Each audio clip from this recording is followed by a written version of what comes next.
I like about the Brighton music scene is um it feels like a lot of camaraderie when you're playing on a night where there's three or four bands. It's always fun meeting other bands, and there's just feels like this union feeling, which is really nice. I really like that part because Uh-huh. Brighton's a small city, and you get to meet the same musicians a lot. Um, on when you're always on, especially if you're a certain genre, you get put on the same bill with a lot of people, and it's Yeah. really nice. It's friendly. It's a really nice scene in that respect. Hmm. What don't I like about the Brighton music scene? Um, I think the only thing is a bit of a negative. I think is some of the Brighton music press can be a bit cliquey. Mm. There can be some of the leading sort of music press in Brighton only publish details about the same bands all the time, and it's quite hard to break into that.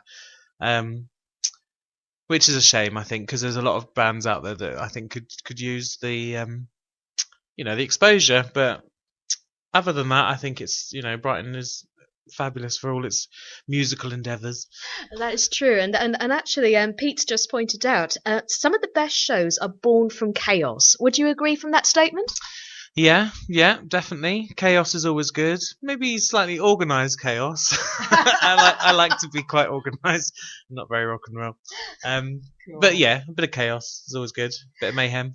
Okay, now this again leads on to quite a good question again from Miss B Swallax. Now, it's quite funny because when this question came in, we were literally taking a sip of the lovely ginger wine that Paul brought over. What is the most ridiculous thing you have done when drunk? Well, do you know, there's been so many ridiculous things. I don't know how to separate them really. I guess one of my ridiculous stories from being drunk is I used to live in a house share with some really good friends of mine, and when we first moved to Brighton, actually, so it was a good 10 years ago, and I came home from an evening in the pub with work friends on a Friday night, and my housemates were all out, but there was a wheelchair in the house, and I was so in my really drunken state. I thought, oh, okay, so my housemates have found a new friend who can't walk, and they've taken her out for drinks, and they've given her a piggyback, and they've left her wheelchair here.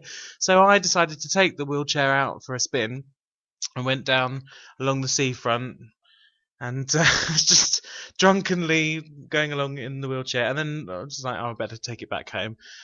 But I live up a really big hill, so I was going up the hill in the wheelchair, and then I just got really bored of struggling up the hill, so I just stood up and let the wheelchair fly back down the hill, smashing into several cars and things on its way. It's just terrible. This was 10 years ago, so no one could if they find a dent in their car. It wasn't me. That was a long time ago.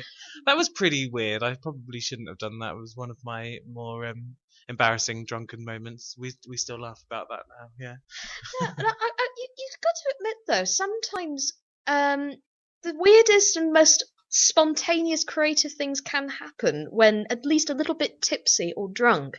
I mean, from that question, I've got to ask, what has been the best moment that you've experienced when either tipsy or drunk? Um. Well, I think just like when you're out with your mates and you're all on that same level, you've all been drinking, and you just get that feeling of. I often get this thing where my friends laugh at me, but because I'm always so busy and we're all so busy, you don't get a lot of time to just be, Mm. and so I when we're sat in the pub and those rare occasions where all of your mates are together and you're drinking and I just like looking around at all of my mates all in there having their conversations with each other and I just think it's nice to just be.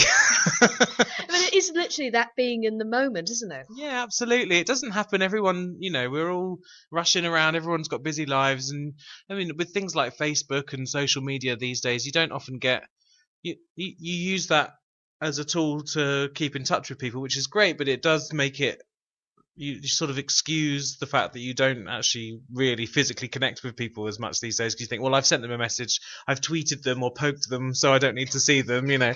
So it is nice to actually sit in a room full of your friends and get drunk and just think, this is fabulous, and that's a rarity, sadly, but it is nice, especially with some booze. Talking of fabulousness, this leads me on to another question from Mr. W.G. Chase, who sent in this rather apt question, and he's laughing. Why are you laughing? It's a good name, isn't it, Mr. W.G. Chase? I wonder what the W.G. stands for. I'd like to know that, actually. Yes, so he asks, and this is actually quite apt, really. I'll get on to why it's apt in a moment, but he says, "Hi, Paul. Have you ever been to the solstice at Stonehenge?" I have. I wonder how Mr. W.G. knows this. I have been to the solstice. I went once. I don't remember when. I think it must have been about 4 years ago now. And it was great. It was really fun. Me and my friend Tallulah went together in the car, and we were like, there was really bad traffic trying to get in, as you can imagine. So we were stuck in it for ages, and we ended up thinking, fuck it, let's just park here and we'll walk to wherever our hotel is. Yeah. And it turned out our hotel was literally 5 seconds away, so that was really lucky. Oh, bonus! A total bonus. So then we went to the solstice, met up with some other great friends of ours, had an amazing evening, and then Tallulah, she decided that she was going to go back to the hotel. This must have been about 5, 6 in the morning, but we were all still up and enjoying it. So she went off, and then my friends went back to wherever they were going, and then I went home, and it turned out Tallulah got completely lost. She had her mobile phone with her, but she was wandering round. It turned out she was wandering around for about 5 hours trying to look for our hotel. So I decided to wait for her in a ditch. There was a ditch by our hotel. So I climbed into it, and I thought, well, I'll wait here for her. I've no idea. I mean, we were really drunk, and it was, solstice, so we all went a little bit mad. And I waited in this ditch for probably about an hour and a half for her, thinking she'll definitely find me here. And she did not find me there, so I ended up thinking, well, I'll probably never see her again. That's just how it goes. So I'll get into bed. I got into bed, and about another hour later, she came through the door, and I'd totally convinced I was never going to see her again, thinking I'll have to just live in Stonehenge. And I went, no, it can't be! As she walked through the door, and I raced to the kettle to make her a cup of tea, and I was like, this is going to be the best cup of tea I've ever made for anybody, ever. That's brilliant. And talking of which, actually, that's before I get on to my next question, Pete Ringmaster asks, whilst it's still along the similar sort of vein, what does Paul indulge in to excess? Oh God, food. Ooh, what type of food? Anything that's full of calories, basically. I indulge in ice cream, pizza, just things that I shouldn't, and it's an ongoing battle forever. I'd like to have a more profound answer to that question, really, but sadly, it is food. But seriously, if it helps, my most awful excess is chocolate. Yeah, I love chocolate. See, chocolate has never been a thing for me. I'm much more about the savoury. I will eat a whole loaf of bread or like 12 pizzas. I mean, I will eat chocolate, of course. Hang on, 12 pizzas. Am I right? Did I hear that correctly? Well, not 12 pizzas, but certainly my best was a Pizza Hut buffet. I had 11 slices once. And with each slice, I had a big dollop of pasta. So, oh, yum, yum, yum, yum, yum. So you're just making me hungry now. Me too. And actually, it's quite interesting, the whole excess thing. In many ways, the last two questions are linked: the solstice and the excess. One of the linking thing that we've got for this particular web series for the first season is spiritual paths of choices. Now, some say that the Stonehenge sort of solstice celebration is a lot about excess and celebration, but what's your personal path or faith choice? Oh, well, for me, I think everything's really open for interpretation. I don't have really one set idea about faith or spirituality or anything like that. For me, I like to live my life as a good person, and that's pretty much it for me. I find it hard to lead my life by a list of rules that just don't apply, and there's a lot of that, and I don't really tap into anything like that really. I just sort of live each day as it comes. I don't think too much about the bigger picture really. Okay, that's fair enough.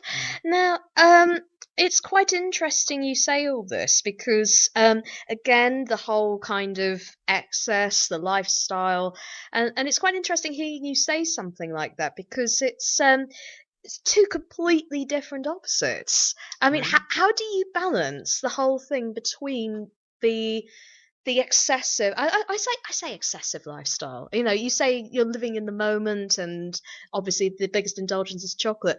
How do you balance having that public profile and your private life?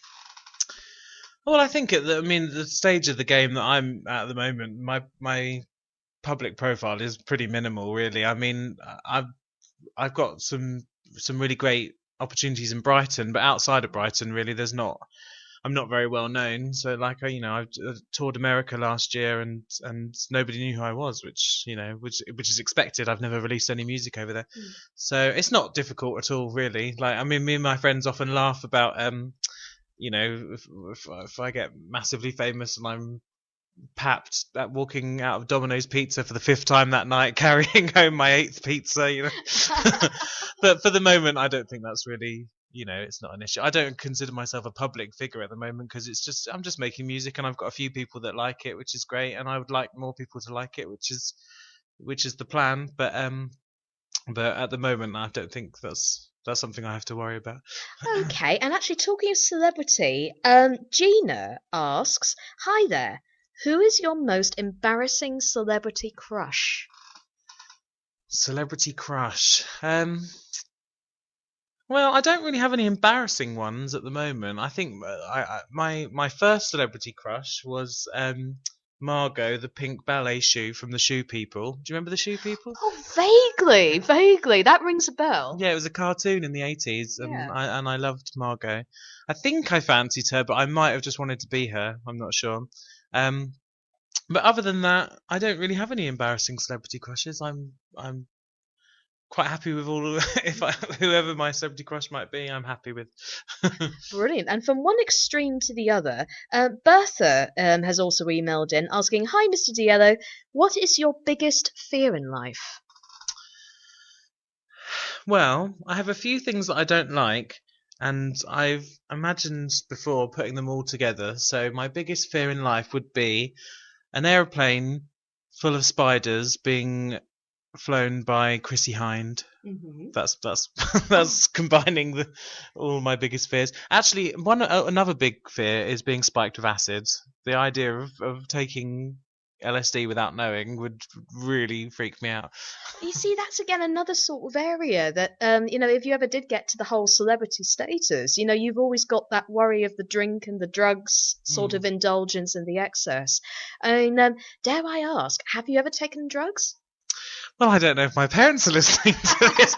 I mean, I've experienced things, but yeah, different different things have happened in time. I've tried some different things, but I just the idea of being, having my choices taken away and being forced to take something like that, like being spiked, I just think would be awful. That because something like acid as well, which the effect lasts for a really long time. Mm. I mean, if you take it willingly, that can be really fun. But if you have no idea and you suddenly start to feel strange, and then someone says, "Oh, actually, you've been spiked," and you're locked in that sort of. I mean, I've heard such horror stories about people that have, completely gone insane and never got their sanity back, and that just frightens me. I wouldn't. That's my biggest fear. I think that and spiders.